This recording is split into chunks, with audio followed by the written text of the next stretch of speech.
So welcome everyone. We have a Brian for today's guest, and we will be talking about his journey as being from employee to starting out his practice and other stuff. So Brian, give us a brief introduction. Uh, so my name is Brian Broussard. I have my own private practice here in Clearwater, Florida by Tampa.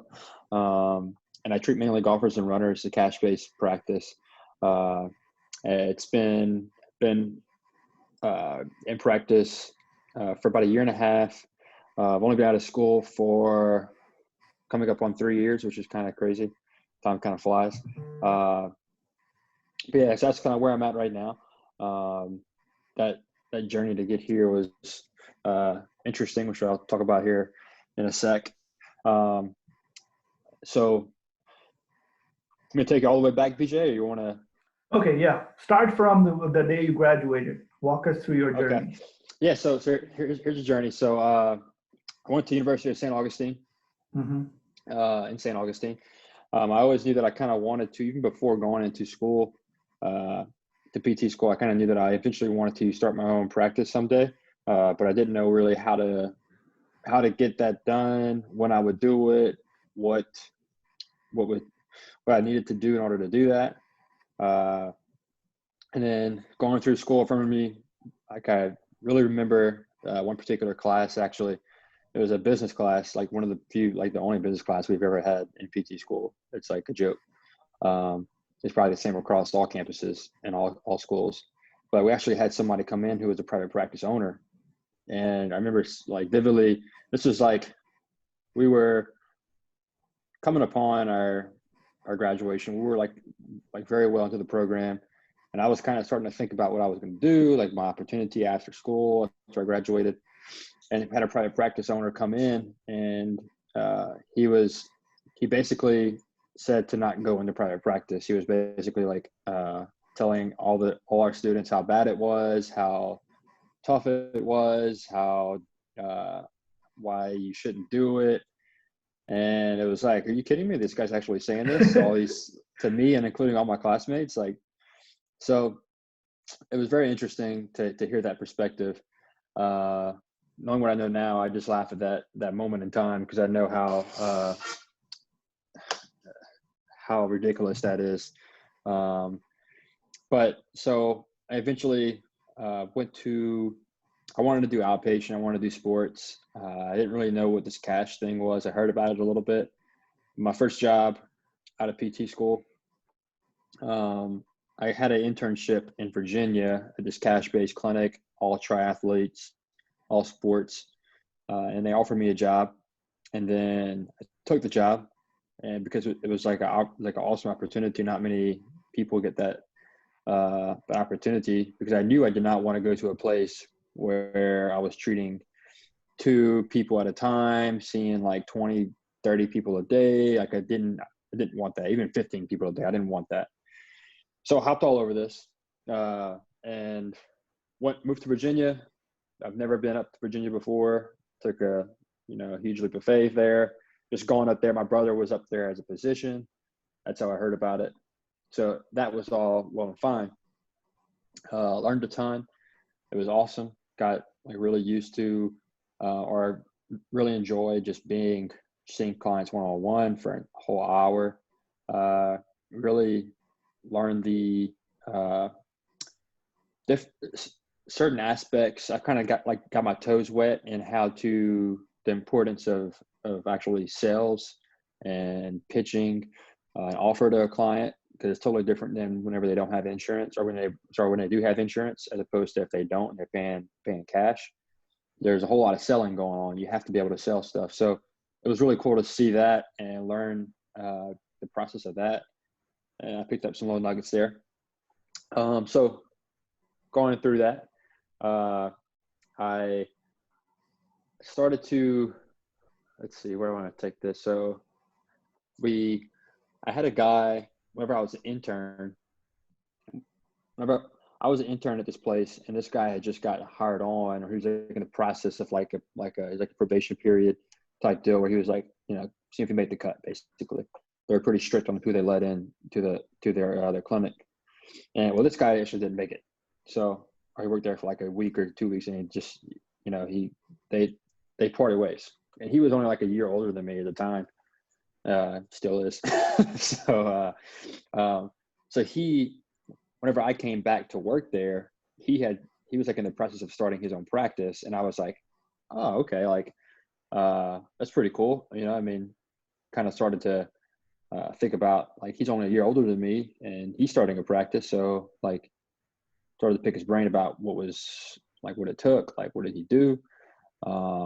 Like sure conventional wisdom thought for like a lot of people who are still in school or who are just getting out of school is like, oh, the only way to own my own practice or to get into a position where I can have some type of financial freedom or some time freedom is to just put in the work and slave for somebody else. And eventually I'll make my way up the ladder if they have one, and I'll be like a director, or maybe I'll buy into a practice and be a partner, etc. So I was like really curious about the route he was taking. And then he told me that he started to, did a course by this guy named Danny Mattei. Have you heard of him before, Vijay? Yes. Yeah. So he did Danny Mattei.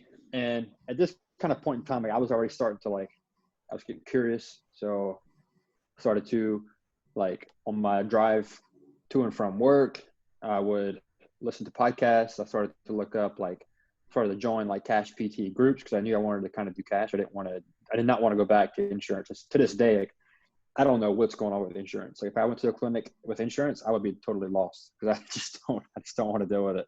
And it's just awesome that you can actually do that because you just don't have to worry about it. But so I started to like look at like Jared Carter, started to look at like Paul Goff, those guys, listen to those types of guys, Danny Mattei's podcast. And then I ended up buying Danny Mattei's Gym PT Blueprint just to see what it was. At this point, I was like, all right, I eventually want to start my own practice and I want to start doing it right now. And then let's see. So I got his and it was really good. I had decided at this point in time that I wanted to eventually like leave Virginia. I was like debating that. I was like, I'm not really happy here. I eventually want to move, or I want to start something around here for a little bit longer before I jump. So that was kind of my thought process. And let's see. So, and then I got a hold of, at this point in time, it was cold. It was like January, I think, or something like that. Cold up there.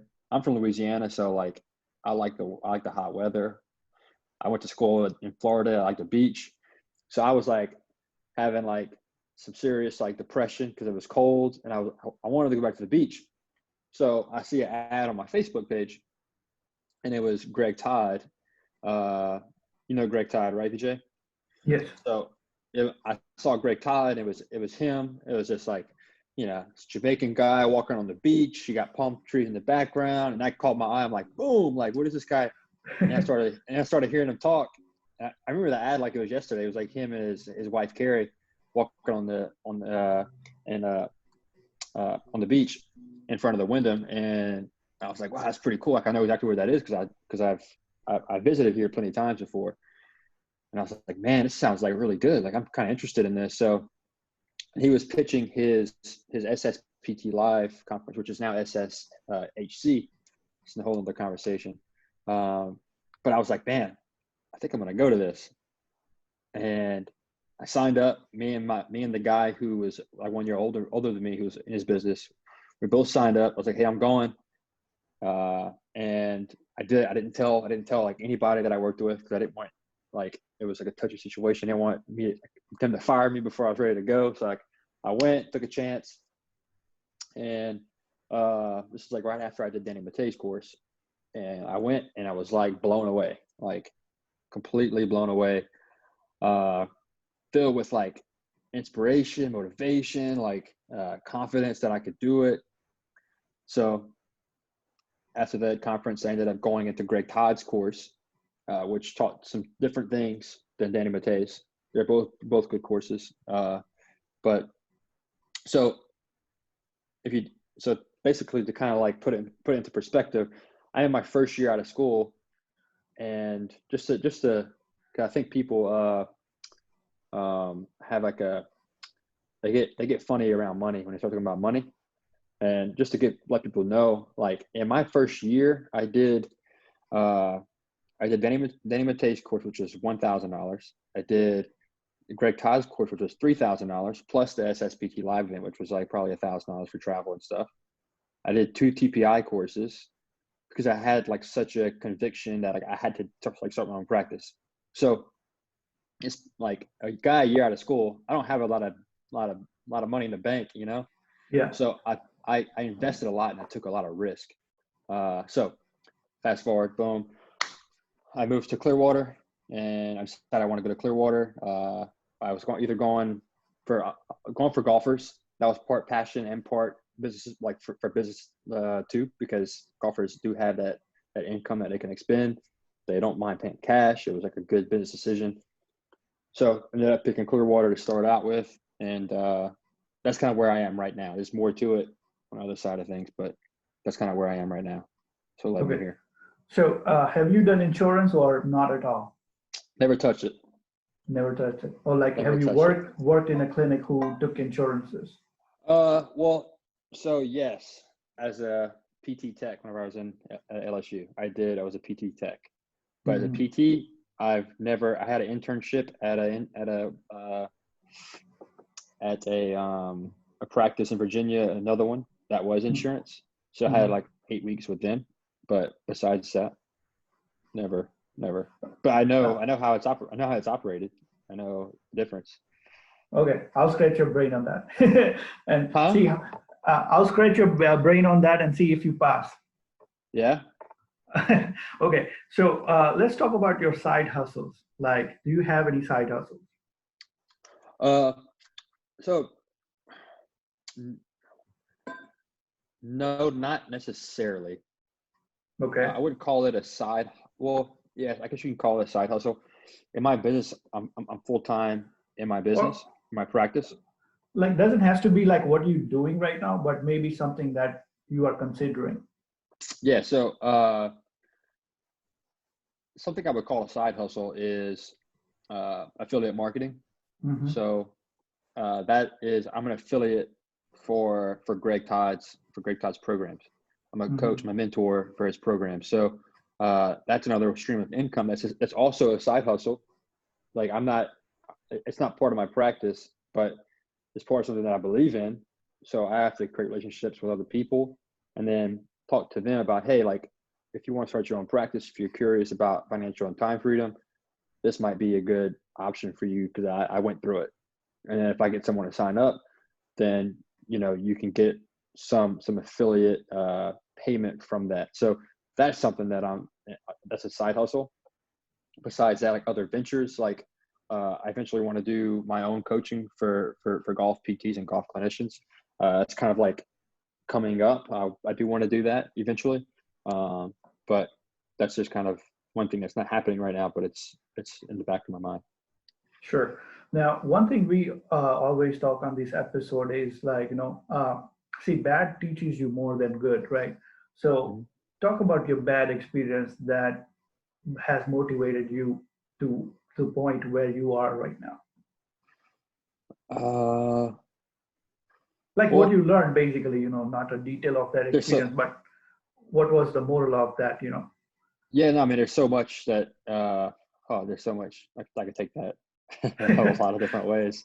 I'll give you 2 different examples, and I might be kind of going ahead if you're going to ask this question later, but one specific thing. So take it back to school, take it back to PT school.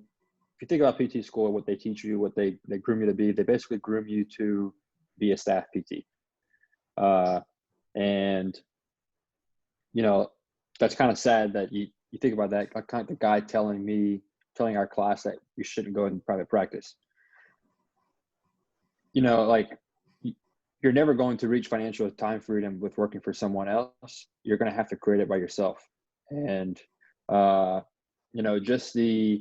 even though I I use the example of me being in a cash-based private practice with I was seeing 6 clients a day, maybe 7. Sometimes I'd see a full schedule for 8. It was fantastic as far as that goes. I was making $70K right out of school. Like, people, like graduates would be like, yeah, that sounds pretty damn cool. Like, those don't come around often. And even though it seemed like a great situation, there were still bad things about it. Like, for instance, I had to miss a lot of weddings for my friends. I had to miss a lot of family gatherings. I had to pick and choose when I wanted to spend my PTO. I couldn't explore the things that I wanted to explore without having to ask the people above me. Like, those types of things, I would consider bad experiences or bad things. And we should learn from that is like, and you could ask anybody who owns a business or who has been successful, like most of them are business owners or they're investors. And that's because you can't be an implementer. You can't just be someone who's just working for someone else to make it. That's my first example, is that just going through that as a staff PT, working for someone else. And a second one is in business ownership. Whenever you're in the business, there's a lot of things you have to do, especially like whenever you're starting out. Like, you wear different hats, which is fantastic. It's part of the process. It's a beautiful process if you take the time to look at it. But there's a lot of bells and whistles, a lot of things you can try. And like for me, like whenever I first started, I was like super interested in this Facebook ad stuff and like this Instagram ad. And I was like interested in like how to get people into my world without like, like other ways to get people into my world. So I was like playing around with this Facebook stuff and spending some money, not a ton, but just dabbling. Didn't really have any success with it. Mm-hmm. But I had a little bit, not too much. But I just totally skipped over the fact that you have to be out in front of people. I did a little bit, but I didn't do enough. So so I had like 1 month or 2 months that were really, really bad because I did not spend time building more relationships with other people, building more relationships for referrals outside of like just people that I knew. I mean, I had like 3 really good months and then just, so that bad experience made me to like, to search down deep inside, figure out what was holding me back from going to talk to other people, meet new people. And that changed like everything. Like I had to just like, had a huge shift. I didn't really care what they said. I didn't really care if they told me no. I didn't really care if they like, whatever. They just didn't give me the time of day. Like I just had to go and do it. So that was a big turning point. Especially like running a private practice is like hell lot of challenging than running any other stuff, because in normal practice you just get a referral from physician, which is a different game. But this is like pure selling. Mm-hmm. You just have to go out there and sell yourself in order to get those clients to do the private pay. And I know like how hard that is. For sure. And like it takes a lot of skills, work, or mental power just to convince someone to join you as a private pay, for sure. So like I know you do like two, like which is your favorite? If I ask you, like, Brian, the runner, like do you enjoy training runners or do you enjoy training golfers? Oh, that's tough, man. I sucks. I really enjoy both. I was fortunate enough to learn a lot about running and runners and treating runners. So that's really fun. But I also really love golf, and I really love the fellowship with other guys, even women too. But man, it's just, I can't answer that question because I really like both. I really love both. And it's two that, I didn't start out with both of them. But there's two that I'm comfortable treating, that I know I'm good at, that I can get results for. and then I like the people who are runners and golfers, and that's just why I chose it. So, but I would definitely suggest anybody who's listening to this, they're thinking about doing something business, starting a practice, you got to niche down because you can't treat everybody. No, that is 100% true. So, like, just give us some tips that has helped you to train runners and golfers. Like, what is your mindset when you do when you see these speech, like, people and treat them? What are some things that you have identified serving your niche? Uh, Like some common problems that you deal with, or some. well, it's kind of like understanding who they are as people. Like, I mean, you have to understand what they're trying to get back to and why they run, why they Hmm. golf, Hmm.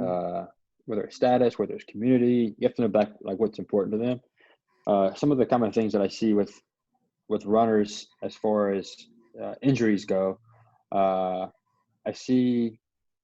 I mean, I see a lot of knee pain, a lot of meniscus issues, a lot of potato tendon issues, high hammies, and some glute med issues. Those are kind of the most common ones. Golfers, like, it, I don't have to see, and it's also, I don't just do physical therapy. Like, physical therapy to me is like pain and after pain. There's still physical therapy all the way through fitness. So a lot of my golfers, I mean, golfers, the most common thing for a lot of them is back pain, low back pain, uh, hip tightness, and then shoulder tightness, neck tight. Like, it's for golfers, it's more of a mobility issue, flexibility issue, and we could take it to power, we could take it to like getting swing speed up. But most of the guys that I see are typically just wanting to get more mobile and just feel good while they're playing. Because either they're retired or they just you know they just can't swing it like they used to, and they can't play without having some that achiness and stiffness before, during, or after. Got it. So, So golfer is more of a like fitness side, and the runner is kind of combo fitness injury kind of thing.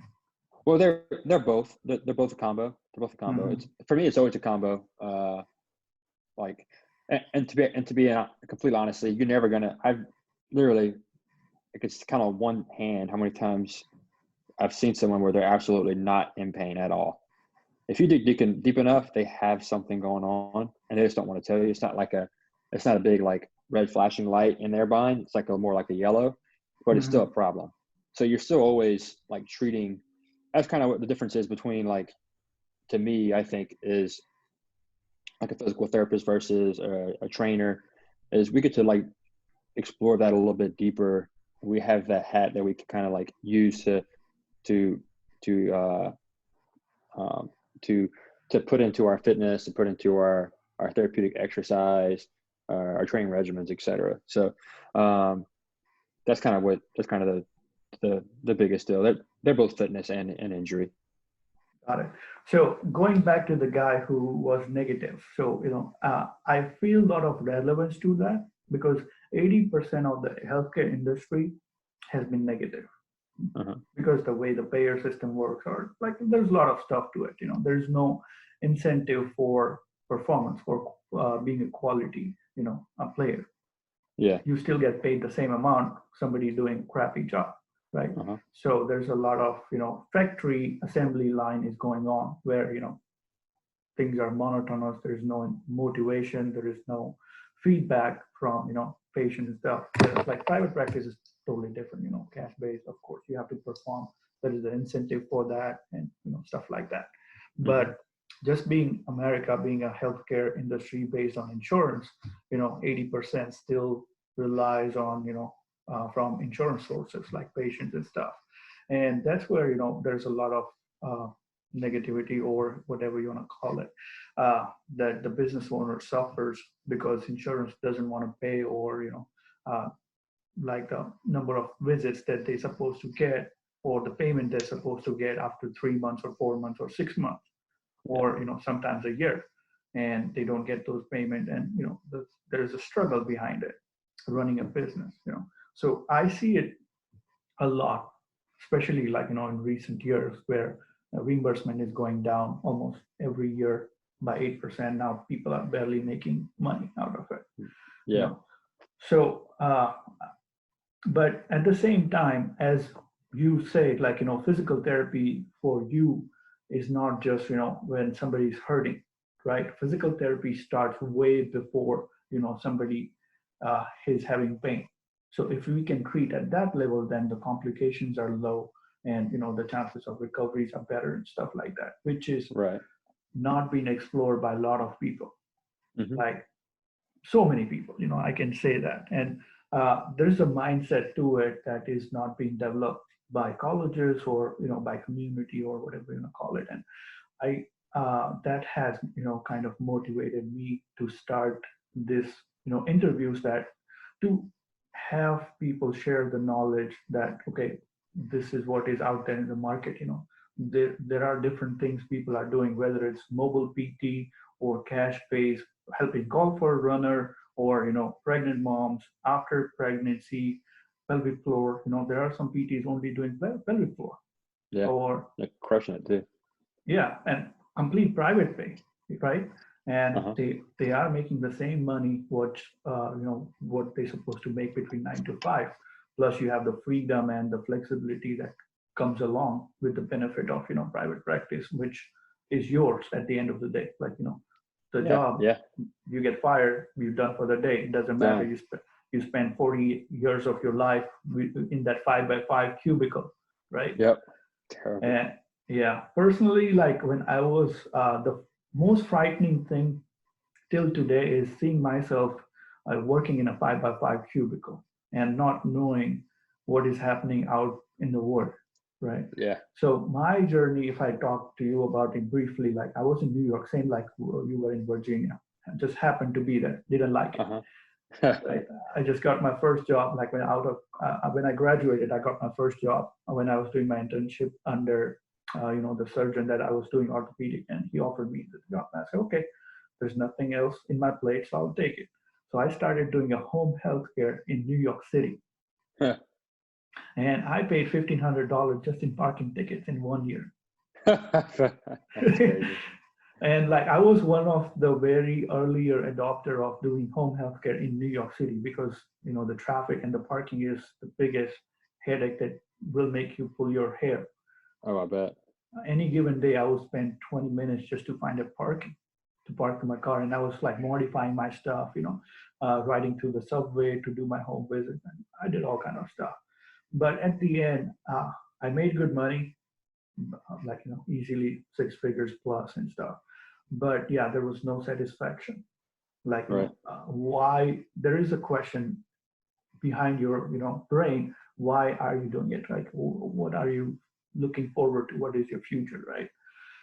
So I was not getting that answer in New York. So even though I was making good money, I just had to make a move. And finally, in 2012, I moved back to Dallas, which is more suitable for me. I like kind of Florida weather or heat. I do not like cold. I'm a lean guy, and I cannot survive that minus degrees or 0 degree temperature of weather. So that was kind of painful and extreme situation, and some experiences that I learned, in my way that has made me where I am right now. Yeah. But more and more I see there is a need, especially in healthcare field, that people, the life-changing event that I would like to share with you is like I was like this happened in New York. So fresh out of college, I think it was like 6 months that I was doing my home healthcare, and this was like a referral in Manhattan, like heart of Manhattan. There was a patient of knee replacement, so I went there to see him in the afternoon for PT evaluation. And the moment I entered his house, he was a young guy, like kind of a CEO of a corporation and stuff. So he asked me one request, said, okay, can you change a OT that came out in the morning? Like, can you put a request on behalf of me to change the therapist? So I said, okay, like, what happened? Like, why you want to change your therapist? And said, like, okay, that lady was walking with cane, and I doubt she can help me. And like now I'm in the middle of the situation. So imagine me, I know that lady. So I know what she has been, she is like 70-year-old, happened to have a fall in the eyes. So she was walking with a cane. And she can be the best therapist that you can have, as far as my knowledge. I was like really looking up to her as far as the clinical goes. And this guy is telling me to replace her based on, just some situation that happened. And then this, like the long scenario happened in split of a second. Like this happened in my brain, right? In 2 minutes, that I'm just sitting in his house, imagining myself being a 60-year-old physical therapist where I'm having a knee issue or something and patient is refusing me. That, Yeah. okay, I'm not going to see this guy because he does not walk properly. How he's going to teach me how to walk properly. Interesting. Right? Yeah. Right? Basic stuff. Even though I have the hands down experience helping out somebody that nobody can do in the industry, or something that, like, I'm really good at orthopedic cases, like when it comes to replacement, pain management, or fractures, hands down, I know I got it, kind of thing. Yeah. But somebody is refusing me to see just because, and this will happen to everyone, right? Like anybody who is joining a healthcare field at the age of 20, 25, 30 is going to be like 50, 60 at some point of their life, right? Right. Now imagine that person working in the same setting, or nursing home, or the hospital or assisted living, where he cannot lift the patient or he cannot do the transfer of the patient, right? And now he has not done the transition in his life that is going to give him the passive income, or build up a side income or a business that should help him to retire. Right. Now he Yeah. cannot give up the job at the same time he does not have anything to fall on. Yeah. And Stuff. that was like a flash in my brain. Okay, I do not want to be that guy. Yeah. Like that was kind of a nightmare. Like I could not sleep at that night. I was just thinking about, like, I just don't want to be that guy. Yeah. How can I change it? And then I started moving up, like, okay, like, what I need to do. So in order to avoid that part, then, the answer came out is like, you have to be the business owner. Doesn't matter. Whatever it takes, you have to be the business owner. I Mm-hmm. had my personal failures. My first home health agency that I opened did not went through because Medicare decided not to issue me the number because of the moratorium that happened. I don't know if you know, but one fine day, like 2 years ago, they decided that not to give more Medicare numbers because there was too many agencies, and I was happened to be one of the guy that Mm-hmm. got screwed, and I wasted 2 years of my life and my money, and just based on one decision, I just lost it. Dang. But then I learned, like, the learning experience stayed with me. So the second opportunity that came to me, which I own right now, is I'm a partner in a home health care. So the guy was a non-medical. So he said, I have the money, come in. And I had the knowledge because I did everything from ground up. So we built it up the business in a way that we have 250 patients right now, mid-size home health care with the staffing company, and we just acquired an outpatient clinic here in Dallas. So, Sweet. That's awesome, man. but it was a hard transition. It wasn't, something that somebody just gave me in a plate, and yeah. But that's where we want to share these experiences to somebody who's looking at us, or somebody going just getting out of the college, right? Yeah. So these are the experiences. By making these videos, I would like to share with those guys so they can learn something or get something out of it, Yeah. because this is pure experience. You are not going to find it in a book. No, no. That's the most. Yeah, you'll never, like, you won't see. Most people see people at their best whenever they made it. They don't see what happened before that. So that's where the best lessons are found. So yeah, I mean, I completely 100% agree. Yeah, and that, like, after doing SSPT, this was kind of, in my back door. I was not getting enough time, or I was not giving any attention. But then I just made myself sign up for SSPT, because once I see money going, then at least I'm doing something. Right. So so I survived through SSBT. I was like still, struggling with keeping up. The biggest thing I had not done was to go up, like be the frontliner. When it comes to running a business, yes, I got it. I can run it, kind of thing. But just go out in the public making videos. I was kind of a camera shy. I was like, okay, I'm not the prettiest guy or whatever. So how people are going to take me, or kind of thing. So that was kind of a holding factor for me going as a frontliner. But finally, I think I'm overcoming my fears and making these videos and helping people out. So that's where kind of the deal is. But yeah, definitely, we wanted to look forward to learn some more videos and share your experiences as you gain to making some Facebook lives and stuff, combining it so that we can share some stuff. Because even now the previous interviewer that I was talking to, what we want to do is make a group out of people that can serve to people who are pre-grad or undergrad of PT school or OT school, or some, as long as they are healthcare, the basics remains the same. Yeah. You will get your medical knowledge from the college. We don't want to give that. We want to give the street knowledge that nobody's going to teach you, right?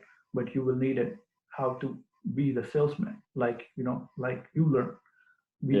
Being a private, like the first thing, the biggest thing I think you need to learn is how to be a good salesman.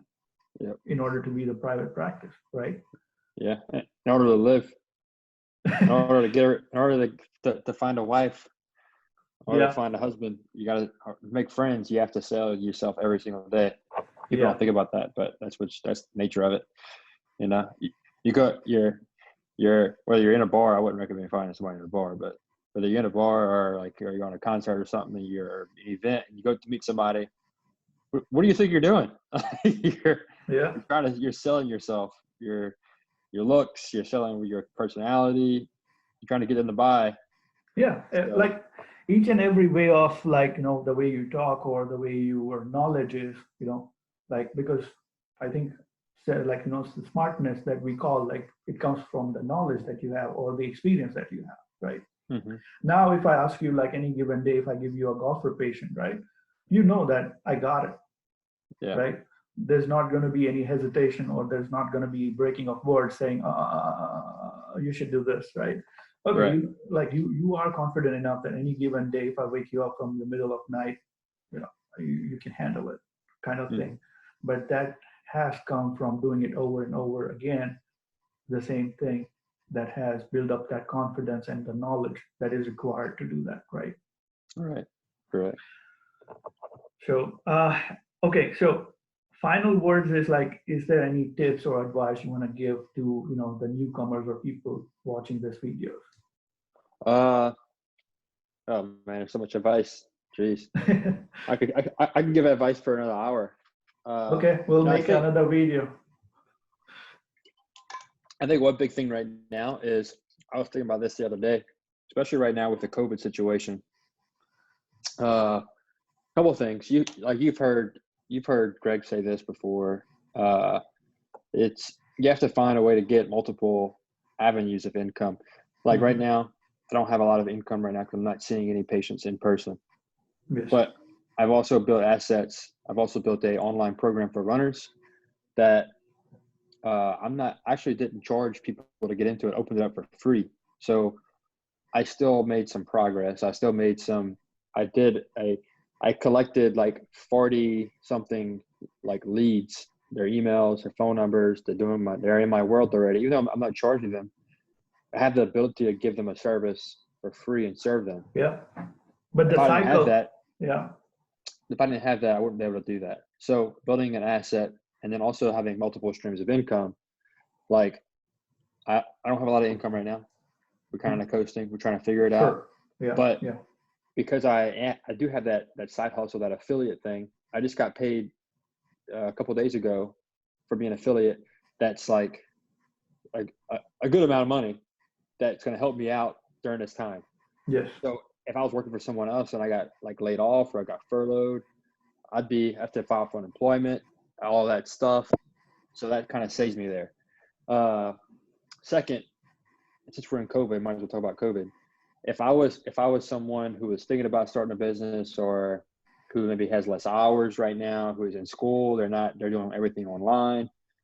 If I was in their shoes, I would like spend all my time, any extra time that I could, to like work on skills that are going to help me outside of school. Or if you're in school, like go grab a book, like grab a sales book. All the Russell Brunson books are fantastic. Read all those. Like start working on your creative skills. Start reading some other books like that. Listen to podcasts. Try to soak up as much as you can right now, or like create a product right now. Like do something. Like, so I would that'd be my best advice, because this is a great time to do that. It's an opportunity to build something, to improve yourself. That's going to help you out later, because you're never going to get this much time again ever, unless you're on vacation for a month when we all made it. Yeah. So I think the same happened to me. Like 2 weeks, I was like, okay, what I'm gonna do, because this has never happened to most of people's life, that like you have all the time in your world for yourself, because you can't go out, or like the last thing you have is a phone and a TV, which eventually you will get tired anyway, right? So I even started like building up my online presence a lot more just within last 2 weeks, for sure. So there is like this. I think this is a very good time to build up, whatever you can do from your internet, and I think 90% of the things you can do from internet. Yeah, it's just like a critical point in time, because there's people, this whole whatever window this is going to be from this month to 2 months. Like you're going to see, maybe like you might not see it like in everyday life, but people's lives are going to change from this like 2 months, because people took action and made use of the time, or they didn't make use of the time. And it's gonna like, which side are you going to be on? You're going to use this time to change your life after this is done, or you're just going to wait around, hang out, just kind of let the time pass. So that's my advice for short-term advice. No, all right. I think we can wrap this episode for now. It's going to be a good size anyway. Thank you, Brian. Yeah, man. Thank you.